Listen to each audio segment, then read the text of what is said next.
चारोटी इथे जमलेल्या सर्व माझे तमाम आदिवासी बांधवांना जय जोहर, जय आदिवासी. उपस्थित सर्व मान्यवर, सर्वांची नावं घेतलं, सर्वांना आपला ओळख आहे. फक्त दुःख एका गोष्टीचं होत आहे, मला इथून होत आहे. डॉक्टर पराड किती संख्या आहे आपल्या आदिवासींची पालघर जिल्ह्यामध्ये?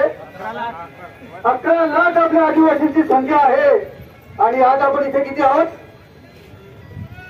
हजाराच्या संख्येने आहोत. ही खंत आहे. परंतु तरी का होईना इथे असलेले सर्व संरक्षण आदिवासी संरक्षण समितीचे सर्व संघटनेचे पदाधिकारी, महाविकास आघाडीचे सर्व नेते, विधानसभेतले माझे सहकारी सुनील भुसावळ, आम्ही ते तुम्हाला शब्द देतो का जोपर्यंत पालघर जिल्ह्यामध्ये पेशाची भरती होत नाही तोपर्यंत पालघर जिल्हा चालू देणार नाही. हा शब्द तुम्हाला आम्ही देतो. अरे तुम्ही काय म्हणता की आम्ही हायवे रोखला? जर मुख्यमंत्र्यांनी तारीख दिली नाही पेशा भरतीची, जर अंमलबजावणी झाली ना तर टाळूचा रेल्वे रोखल्याशिवाय ठेवणार ना आम्ही. तेव्हा तुम्हाला किती केसेस करायच्या आहेत? बिरसा मुंडा, क्रांतीसूर्य बिरसा मुंडांच्या आम्ही वारत आहोत. पालघर जिल्ह्यामध्ये 1945 ला पहिला शहीद झालेला जेठा कांबळेंच्या आम्ही वारत आहोत. हे विसरून चालणार नाही. पोलीस यंत्रणेला सुद्धा आहे. तुम्ही कोणीही अंबानी अदानीची मुलं नाही, सर्व कामगार शेतकऱ्यांची मुलं आहोत आपण. इथे जमलेल्या कोणत्याही आदिवासी तरुणावर किंवा युवतीवर किंवा कोणत्याही बांधवांबरोबर अशा प्रकारच्या मध्ये तुम्ही ते उतरवलं ते सर्व ते काय घेऊन असे तापा अजिबात चालणार नाही, सांगून ठेवतो. तुमच्यासाठी आम्ही लढतो. तुम्हाला पहिली हाफ पॅन्ट होती, फुल पॅन्ट आम्ही आणून दिलेली आहे.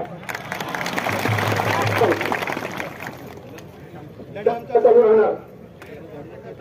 आता मला समजलं की काहीतरी पालघर जिल्हा कार्यालयावर संपूर्ण महाराष्ट्रातून काही तरुण आलेले आहेत आणि फॉर्म भरत आहेत की आम्हाला नोकऱ्या मिळतील सपोर्ट करतायत. तुम्हाला सर्वांना सूचना देतो, ज्या ज्या गावामध्ये जिल्हा परिषदेची शाळा म्हणा, आश्रमशाळा म्हणा, कोणताही कर्मचारी बाहेर जिल्ह्यातला जर उपस्थित झाला त्वरित आम्हाला फोन करा. त्याला रेल्वे स्टेशन आणि बस डेपोटी दाखवल्याशिवाय ठेवणार नाही आम्ही.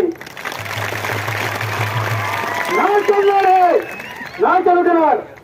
त्याला सांगायचं बॅग घे आणि सीधा डेपोला रेल्वे स्टेशनवर जा. तुम्हाला दाखवतो सरकार काय, आमचं काय अंत बघतो काय. ह्या देशासाठी बलिदान दिलेले आम्ही लोक आहोत, त्यांचे आम्ही वारस आहोत. संबंध आदिवासी तरुणांना माझं म्हणणं आहे, आपण सांगतो ना देखो देखो कोण आहे आदिवासी शेराया, हे फक्त सांगून चालणार नाही. अरे उठ माझ्या वागा, उठ आणि लढ.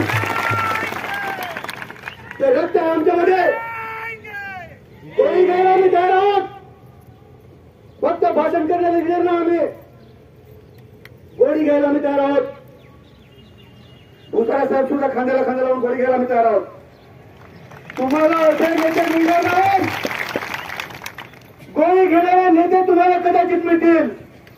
त्याच्यामुळे गोळी घेणाऱ्या नेत्यांना साथ देणार की नाही देणार आपण दिली पाहिजे. मित्र हो, येणाऱ्या काळामध्ये हात दिली जाईल. बघूया, बघू काय ज्याचा सांगितलं ना की एमपीसी युपीसी एक्झाम रस्त्यावर विद्यार्थी उतरले त्यांचा निर्णय बदलून दिला. आम्ही पण तेच करणार आहोत. आधीच्या हजाराच्या संख्येत असतील, उद्या लाखाच्या तादादमध्ये आम्ही करणार आहोत. आणि ही जबाबदारी माझ्या आदिवासी तरुणावर आहे, माझ्या वाघावर आहे. जो म्हणतो ना की आम्ही बिरसा मुंडाचे वारस आहोत.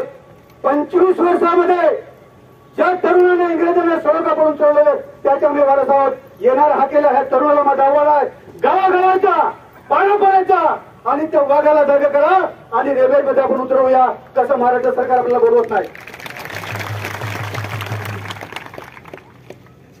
आमची परीक्षा बघते काय महाराष्ट्र सरकार. सुनील भुसारा मोखाड्यामध्ये राहतात आपल्या पालघर जिल्ह्याच्या टोकावर, मी राहतो समुद्र किनाऱ्यावर.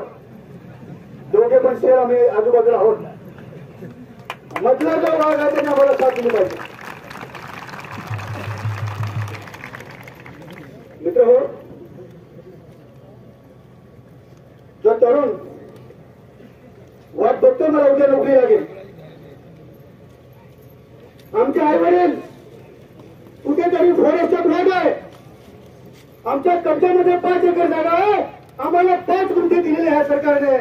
त्या 5 गुंठ्यामध्ये माझे आई वडील आजही घाम काढतायत आणि स्वप्न बघतायत माझ्या मुलाला उद्या नोकरी लागेल, 2 घास माझ्या घरात सुखाचे येतील. त्या आई वडील माझ्या वाट बघतायत. त्याचा असा पण भंग करणार आहोत का? नाही भंग करणार. हा एक भाग झाला.